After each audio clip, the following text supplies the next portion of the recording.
Niente da fare per la pallacanestro Nuoro contro la Dinamo Sassari, capolista del girone B del campionato regionale di Serie D di basket. I sassaresi hanno espugnato la palestra Racconi di Via Lazio col punteggio di 93-53. Un passivo pesante per quanto visto in campo, anche se non era certo questo l'avversario con il quale fare punti. Ad arginare i sassaresi non sono bastati i 15 punti di Claudio Moledda.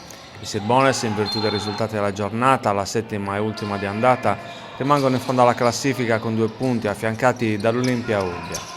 La gara a cui si riferiscono le immagini è sempre stata sotto il controllo dei sassaresi, che hanno chiuso la prima frazione in vantaggio sul 26-13.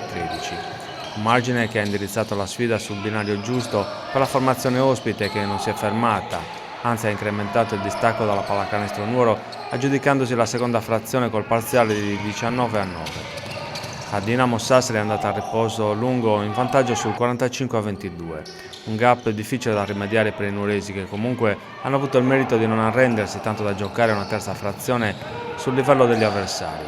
Una prestazione certificata anche dal punteggio di 23-19 per gli ospiti, che parla di un tempo con un grande equilibrio. Alla gara, ormai per l'andamento dei primi 2 quarti, aveva preso una strada segnata. L'ultima frazione ha certificato la superiorità dei sassaresi, che hanno chiuso sul 25-12, risultato parziale che ha fissato il punteggio sul tabellone sul 93-53 finale. Nel prossimo turno, prima giornata del ritorno, la formazione del coach Marco Moledda riposerà.